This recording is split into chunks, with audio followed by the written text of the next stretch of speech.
मैं हूं मनोज सोनी, आप देख रहे हैं न्यूज। जन कल्याण और मनोरथ पूर्ति के लिए सिद्धपीठ बागेश्वर धाम में श्रीमद् भागवत कथा का आयोजन किया जा रहा है। यह कथा वर्चुअल की जा रही ताकि धाम में कोरोना गाइडलाइन का पालन हो सके और लोगों की भीड़ इकट्ठी न हो सके। जूम ऐप और मीडिया के माध्यम से यह घर बैठे आप भागवत कथा का आनंद ले सकते हैं। कथा व्यास पंडित धीरेन्द्र कृष्ण शास्त्री ने कथा के चौथे दिन में कहा, सुख दुख से परे हो जाता है जो मनुष्य अपने आप को ईश्वर को सौंप देता है। अब पूतना मौसी ठाकुर जी के पास आई तो भगवान पहले तो जग रहे थे, आंखें खोले हुए थे, पर पूतना मौसी को आते देखा तो भगवान ने आंखें बंद कर ली। तो किसी ने पूछा भगवान ने आंखें क्या बंद कर ली? एक जनों ने बढ़िया जवाब दिया, बोले भगवान उसी हरि अवतारी है। राम अवतार में जब ये राम जी बन करके आए थे तो सबसे पहले एक स्त्री का वध शुरू किया था, तानका चाची का। और कृष्ण अवतार में आए तो फिर एक स्त्री का वध करना है, पूतना मौसी का। तो भगवान ने सोचो पहले श्री गणेश मंगलाचरण कर लो जाए, फिर पूतना मौसी हमारा हो जाए। इसे भगवान ने आंखें बंद कर ली। एक जने बोले नहीं नहीं कारण दूसरा है। बोले क्या कारण है? बोले भगवान ने इसे आंखें बंद कर ली तो पूतना मौसी आई विष लगा के। भगवान ने सोचने लगे हम तो आए थे मक्का हो जाए, हम तो माखन खा दी। से भगवान ने आंखें बंद कर दी। एक जगह बोले नहीं कारण दूसरा है। बोले क्या कारण है? बोले भगवान ने इसलिए आंखें बंद कर ली कि भगवान है मायापति। और पूतना मौसी जो रूप धारण करके आई वो आई माया। भगवान ने सोची और मायापति के सामने माया की का चल सूर्य भगवान तो दिया दिखाओ ले सूर्य देख ले दिया। तो भगवान ने सोची हमने आंखें डाल लेने देख दो तो इनकी माया खत्म हो जाए और भारी विकराल रूप में जो हो जाए मैया डर जाए। इसे भगवान ने आंखें बंद कर दी। एक जगह बोले नहीं एक और कारण। क्या कारण है? बोले भगवान ने इसलिए आंखें बंद कर ली,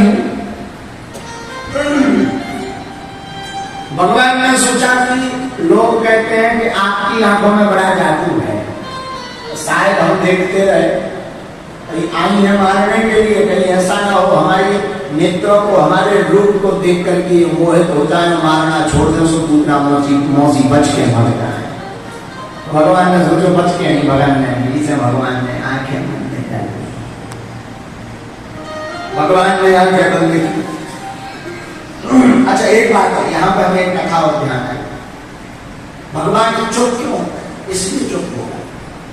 कई बार मूर्खों के सामने चुप हो जाना ही बढ़िया है। हाँ, मूर्ख अगर सामने फंस जाए या मूर्ख तुमसे बात करा दो तो चुप हो जाओ। ऐसी की कथा ध्यान में कि इस बार बादशाह अकबर ने बीरबल से कहा कि बीरबल हमें तुम्हारे पिताजी से मिलने। बीरबल बोले हमारी तो बहुत है, पिताजी से कब मिलने? बादशाह बोले नहीं मिलना है, तुम्हारे पिताजी से मिलना है। लिवा देना पिताजी। एक आदमी पहले तुम्हें चुप, पर इस बार वार्ता करना चाहते तुम्हारे पिता, क्योंकि तुम इतने बुद्धिमान, तुम्हारे पिताजी को देखना चाहते हो कि देखे तुम्हें बुद्धिमान। बीरबल बोले जी हुजूर जैसी बात गए। बीरबल ने बताया पिताजी बादशाह ने बुलाया। पिताजी घबरा कर बोले बादशाह ने बुलाया, हम क्या कहेंगे, हम क्या जवाब देंगे? बड़े आदमी अगर बड़ों के सामने उठ पटांग मुंह से निकल ही जाता है, गड़बड़ हो जाएगा। बीरबल ने कहा तुम्हें कुछ नहीं करना है, तुम चलो हमारे साथ। बोला तो चुप रहना, तो कुछ भी बोला चुप रहना। बोले फिर तो और नाराज होगा, जवाब नहीं देंगे तो और बादशाह नाराज होगा। अरे बोले वो हम सब संभाल देंगे। बीरबल के पिता बोले ठीक है। गए, बादशाह अकबर बैठा था मंच पर। बोले आ गए, ये चुपचाप खड़े। बोले अच्छा बताओ कैसे हो? तुमने कछु जवाब नहीं। अरे बोले भाई बीमार हो क्या? तो जवाब नहीं दे रहे। बीरबल के पिताजी ने कछु जवाब, चुप है। अरे भाई किसी ने कुछ कह दिया तुमसे, कुछ तो जवाब दो, हाँ या ना?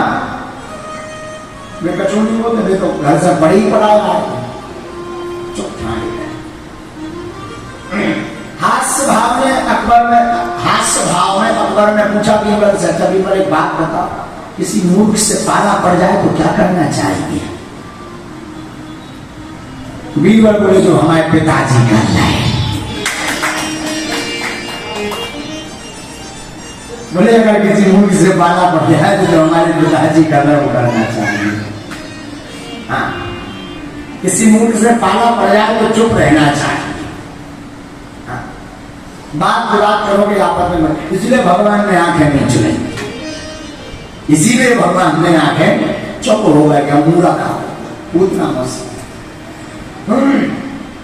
अब पूतना मौसी आई तो उसने भगवान को देखा, पहले तो थोड़ा सा झिझकी, भगवान के रूप को देख करके थोड़ा विमोहित हुई, और बाद में अपना कर्तव्य देख करके उसने भगवान को उठा लिया।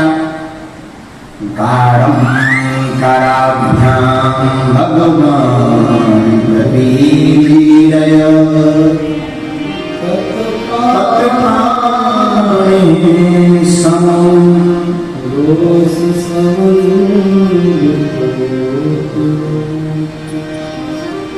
क्या किया? उतना मसीह ने अपने हृदय से लगा लिया, भगवान को अपना स्तन पान कर।